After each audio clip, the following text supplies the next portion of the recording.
Welcome to Caveman Bricks, Builds, and More. I am the Caveman, and I am still on this Harry Potter Hogwarts Tournament of Houses thing. As you know, I was an audience member of the show, and just still kind of revisiting it and a few things, and was reached out to by one of the possible contestants. I was joined by Thomas Roy in my last video. This time I'm going to be joined by Mr. David Clark, who was a possible Gryffindor contestant. And so as soon as he can get logged into the Zoom here, I am going to be joined by David Clark, a possible Gryffindor contestant for the TV show Harry Potter Hogwarts Tournament of Houses. Thank you for taking the time to do this. Absolutely. So I guess my first question that I want to kind of ask is, at what point did you kind of realize, like, hey, I'm going to get to go to Hollywood and actually have a chance of making it in this show? So as the process began and started going through the multiple layers of interviews, both on the phone and Zoom calls, when I got to the third interview, I started really thinking, okay, I think this is going to go somewhere. And when I had the fourth interview, and the interviews got quite a bit shorter at the end, they were more focused on, are you available? Do you really know stuff? Then I kind of had that inclination that, yeah, I'm going to be going to this show. Okay. Yeah. Well, so that's pretty early on in the process. My next question is kind of a different one. I talked to Thomas kind of a lot about this, who was also a possible contestant. But I've also talked to a friend of yours that was kind of in the running, that was cut kind of right before the end. Okay. And she said that one thing that she was very concerned about, and I wanted to see if you were concerned about too, is getting there and having to know somebody and that possibly affecting her chances of making it on the show. Yeah. So I to be honest, I know who you're talking about. And of course, we won't mention the name on here, which is totally fine. However, my experience and my thoughts based upon getting to the finalist stage, one of six finalists for Gryffindor House, and then not getting selected as an actual contestant, it had nothing to do, in my opinion, with knowing somebody or not knowing somebody. If I can expand upon what my thoughts are, I'd be happy. Go for it, please. Okay. Please. My thoughts are that my feeling is, one, the show, was the first season. They tried to figure out a lot of things on the fly. When we got out there and we started doing the practice run at the hotel, which the day before the actual taping, we went to the bottom level of the hotel. We did a clothes fitting and all that other fun stuff. And then we went through a trial run of the show.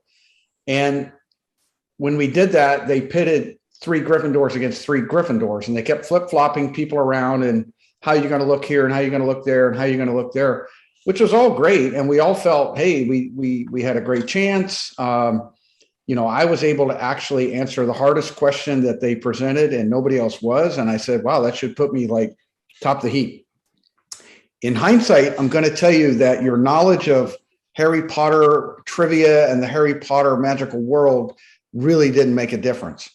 Their selections, in my opinion only, were based upon your social media presence and how many followers you have on Instagram. Okay, so I'm so glad that you brought that up, because that was actually going to be my next question, because you do have somewhat of a social media presence, maybe Very not small. as big, maybe not as big as some of the other contestants, but you are a fairly known cosplayer. Yeah. Cosplay of choice, I believe, is Professor Lockhart. Is that correct? I do 2 main characters. Primarily, I do Remus Lupin, which I'm actually more known for Lupin than I am for Lockhart. However, a funny thing is, when the show first reached out to me, the phone call I got was, we want to talk to Gilderoy Lockhart, which really threw me for a loop. But yeah, so small media presence. I'm known for Lockhart. I'm more known for Lupin, actually, but go ahead. Okay. So you're obviously a part of this huge Facebook community that is kind of what kind of got the news about the show out to begin with. Yes. So, and then we also have a contestant like the other David, who's much older, who had no social media presence whatsoever. Right. As a matter of fact, I believe he has an Instagram account now because his daughters are running it for him. Right. Right.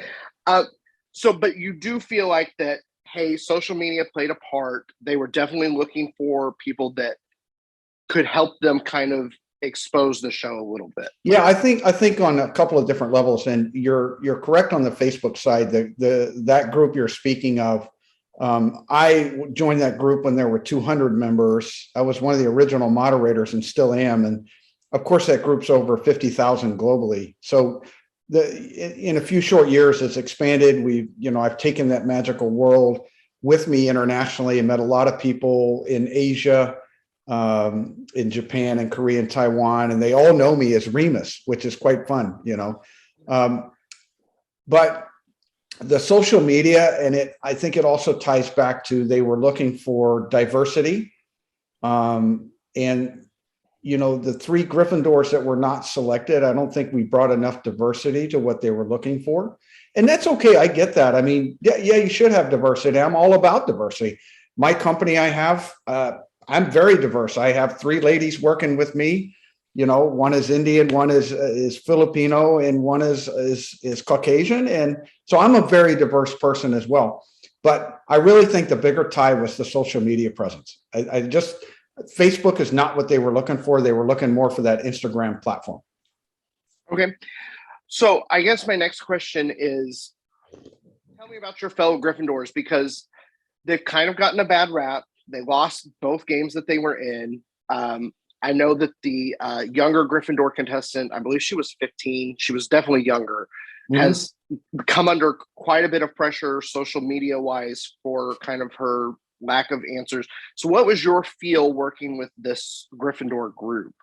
So first off, we only got to meet each other when we all arrived at the hotel or in the vans. And so none of us knew who the others were. We had to kind of establish a relationship. On day 2, we had to basically stick to our own houses. And so we started doing a lot of studying together in the hotel, I should say. And, you could pick off where the knowledge level was at on a lot of the book knowledge. The movie knowledge, everybody was pretty well up to par, but the book knowledge was better for some and worse for others. A great group of people, everybody had a different knowledge level.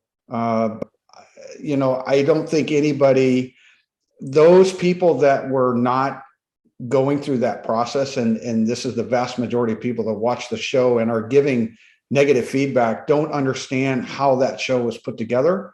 They don't understand that first episode that everybody watched took almost 8 hours to film. They don't know that things were pre-staged. And, when you saw people having this long conversation about a very easy answer, that was because that's the way the show director wanted it. And He was trying to extend the show out time-wise, understandably. But, the group of 6 that we had, we still obviously are all very good friends. We communicate on a daily basis, believe it or not. But, I don't think it's fair to say anybody would have been better over the other person, because the show wasn't really based on trivial knowledge, quite frankly. Right. And I think we all understand that most of the questions were quite easy. When people get on stage in that environment and you're in this process and you're up there with Dame Helen Mirren, and there's a lot of pressure there, and nerves can certainly take over. So I don't fault anybody for not being able to answer a question correctly. Would I have stumbled? Quite possibly. I don't know. Yeah. I've been in different environments in my life that I had to make a snap decision, and thank God I've always made that right decision. But would I have failed there? Hey, we're all humans, Yeah. And it was definitely, even just being in the audience, there were moments where you could cut the tension with a knife, as the expression goes. Mm-hmm. So, you had to even feel that even more being on that stage. So, and you brought it up. So let's go ahead and talk about it, because this is probably the number one most talked about thing about the show on social media, about anywhere that I see anything about the show, my channel, everywhere. It's talking out the answers to the questions. how much of in kind of that run through process where they're kind of trading you guys in and out, how much do you think being able to kind of stretch out those answers played into you being selected or not? Oh, I don't think that, in my opinion, I don't think that had any part of being selected or not being selected, because quite frankly, we all did that in the practice round, and we all were doing that extension and pulling and discussing, and and there were some questions that were only for a single contestant. So I think, frankly, that didn't have anything to do with it. We were all coached, in the practice session, during the taping. It was even coached there when that taping was going on sometimes, that, oh, okay, you need to extend that out a little more. We're going to redo that because it wasn't enough, or so. But I don't think that had anything to do with being selected or not. So obviously, on kind of looking back on it, that was maybe something that they could have changed a little bit. Mm-hmm. Do you think that if they do another season of this show, that would be something that, hey, we're going to look at that, we're going to look at the feedback on that and make some changes to that?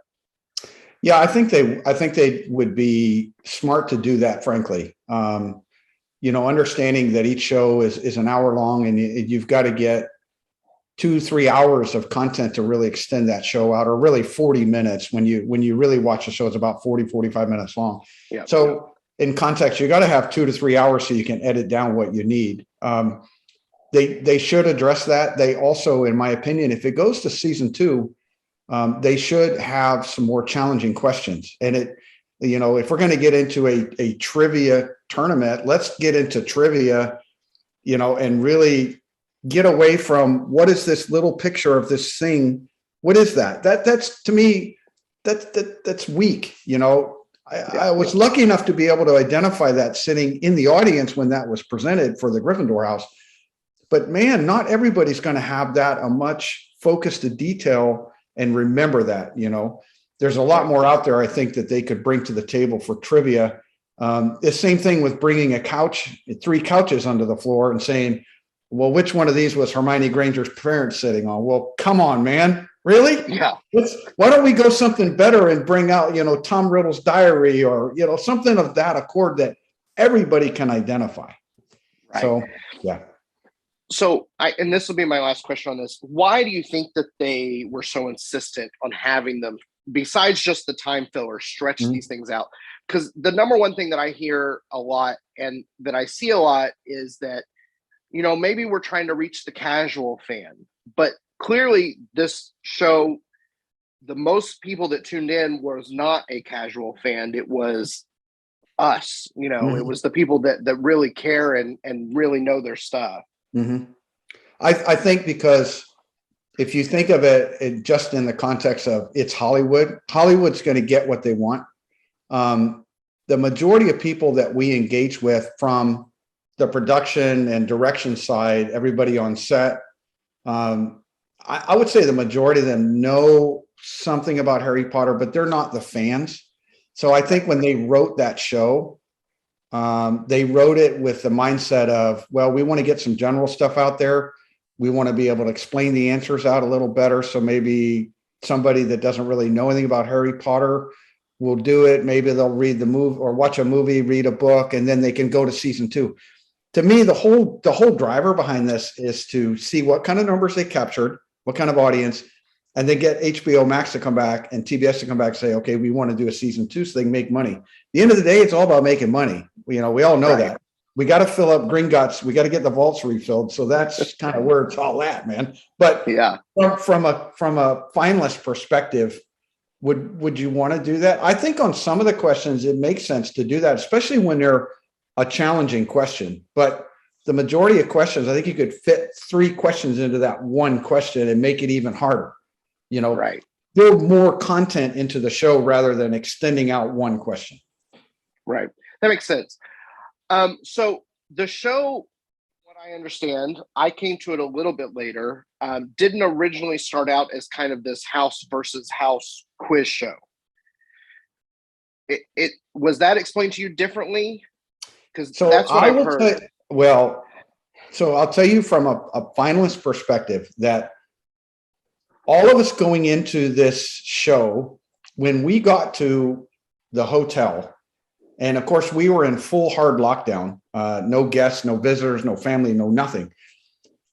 All of us had the assumption that this was going to be a real serious one-on-one trivia, deep trivia contest. So even though we were trying to work together and share our depth of knowledge and asking all these funky questions, we didn't have any knowledge about what that show was going to be until we did that first trial run in the hotel. Nobody had a clue. They weren't divulging anything to any of us. So we learned the day before the first taping what it was going to be. Yeah. Well, that's a little crazy to think about. It is crazy. And, all of us, I think I can speak collectively for the Gryffindor group. We all wish we had known that it was going to be a team environment. And, I think that would have probably changed a lot of how we all studied. And I think they should have also, although it being hard, they should have linked up the finalists earlier rather than later and let them start communicating to build that rapport. Yeah. I hope that explains what you're looking for, asking. Absolutely. Yeah. And it also goes into, there is a little bit of strategy in the game because you have to pick the other people for those 10, 30, 50 point questions. And you literally know nothing about each other, let alone the other team. That makes that much more difficult when you don't have any of that beforehand. Yeah, you're absolutely correct. And again, we had basically 2 days to kind of get to know everybody. And, and everybody, when we were together as a big group and in smaller groups, everybody's chitter chattering, everything Harry Potter. I mean, we're all eating, sleeping, living Harry Potter basically 24/7. And when you're doing that, you're invariably asking questions and you're gauging other people, what they know. And of course, the first couple of days, we're all thinking it's an individual contest. So you're remembering, oh, that person had that knowledge. That person was weak on this. Maybe I can get over that. Because we didn't know what it was going to be. So yeah, tough show. So obviously, unfortunately, didn't get picked. Yep. And then that first taping was probably the longest taping of the entire 4 tapings. That was a long. Did you have to sit in the audience for the whole 8 hours of that? Yeah. So what happened was, through you? So I'll kind of give you the rundown of how that day went, just to give you a little backstory on that. So we all gathered in the morning. We had to take all our own wardrobe that was pre-selected the day before, and okay, you got to bring all of this. We basically took everything that we had. Now, they gave us no guidelines really other than bring something of your house. They didn't say bring all your shirts, your hats, your scarves, none of that, right? So I was one of the ones that didn't have a lot of stuff with me that was Harry Potter, Gryffindor, what have you. But we got to the set. We all got put into individual either dressing rooms or dressing trailers because of COVID. We had to be double masked the whole time, which was a big struggle. Went through the normal process backstage, got to meet Dame Helen from a distance, which was great. That's a very lovely woman. When we got into, and they told us, okay, this is what's going to happen when you get onto the set. Now, we kind of knew in Gryffindor who was getting selected when we went into the final waiting area. And the reason being, they rolled out a hanging cart with 3 sweaters that had the names of the 3 contestants. So we knew who was selected. So that was a big problem. They shouldn't have done that. 2, when we were in the audience and they went through and made the names, I was the guy in the dead front center in the white shirt that everybody's like, who is that guy? And of course, I was being asked, who are you? Are you a producer, a writer, a director? Who are you famous? What's your Instagram? What's this? And you can't say anything at that stage. You can't say a word. In fact, the whole show, you can't tell them that you're a finalist because everybody in the audience is under the assumption they might get selected, which to me is another big problem. They shouldn't have done that. But the whole time you had to be engaged. You had to, get excited. You had to clap. You had to cheer your house on. But we couldn't engage with our house, which I think would have also been better, where they maybe brought us into that process. I think also that all of the finalists from every house, they should have put everybody on stage at one point, taken videos, introduced all of the finalists, blah, blah, blah. I just think they could have done that better, because we all went through a lot to get to that stage. And then to get to the point where you're just sitting in the audience as a nobody, I don't think that was quite fair to all the interviews and all the stuff we had to do and the videos we had to make. And I just, for a very paltry amount of money. And the only thing I came away with, frankly, was a Gryffindor face mask. That's it. No shirt, no sweater, no nothing. So yeah, it was, and I've talked to several people that were in the audience that were there as audience members. And even they said that they felt kind of left out, that they should have been more involved. So again, it's Hollywood. They're going to get what they want, man. So I guess that leads to the next question is, if there is a season 2, you weren't selected for season 1, Yep. You've already done all the background check and all of that great stuff. Yep. Would you go for it again? So what I would do, if they called me up tomorrow morning, or they sent me an owl with a letter, and said, hey, we want to have you come back for season 2, I would immediately go back to them and say, okay, in my contract, it's going to be written, I will be a contestant, not a finalist. And if they don't agree to that, I'm out. There's no way I would go through that again. No way. I just, for what we had to give up to go out there for that, I wouldn't do it again unless I had that guarantee. And I can tell you my vision and my opinion, again, just from here, they already knew who they were going to have prior to us even arriving in California. They knew, and they were just trying to keep it in their mindset as fair as possible and down select to 6 people and go through that. But I think they knew well in advance of who they were going to bring and put on the stage. And I think they were also hoping to get that huge celebratory moment on camera when those people got picked, because they're trying to make it seem amazing on camera. Correct. It's Hollywood, man. It's Muggle Hollywood. Hollywood. They're going to get what they want, So you had to leave the next day, and so you missed the whole final 2 tapings, correct? Correct. And unfortunately, they gave us some incorrect information. They had told us when we arrived, hey, if you're not selected, would you be willing to stay for the additional tapings, blah, blah, blah. And we all said, yeah, we want to be here, man. Even if we're not selected, we want to be a part of this. This is the inaugural season. We want to be a part all the way through. Oh, wonderful, wonderful, wonderful. I knew also the morning of the taping, I was not selected officially because my airline tickets had been changed. Oh. So I had heard a rumor that had happened. I did not realize that it was you. It was me. And I went to my handler, because we all had handlers. And I said, hey, what gives, Oh, that's not right. I'm the one that handles all the airline arrangements. And I said, well, my flights are changed. Oh, I'll get that taken care of. So again, I was very upset there. I came home, I was very upset. But, the reality is, hey, man, it's Hollywood. They're going to get what they want. And that's the end of the day. So you just have to take it in stride. And, there are so many other more important things out there, like, reading Philosopher's Stone and before we hang up, by the way, I want to make sure you get a view of my common room. So I've got one more question, and it has to do with those final 2 episodes. What did you think about how they kind of did this wild card thing and then put the wild card into the final and then quick buzzer? Like, how was your viewpoint, since you didn't get to watch it till you got home a month later, or 2 months later, removed from the whole thing?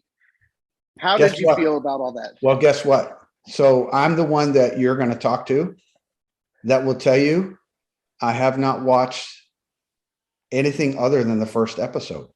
Oh my goodness. So you did not watch the last 2? I have not watched it, and I have no plans to watch it, to be quite honest. Not because I'm stressed or mad or upset, but because of how the first episode went and being in the chat group with all of the contestants and all the finalists and the winners and everything.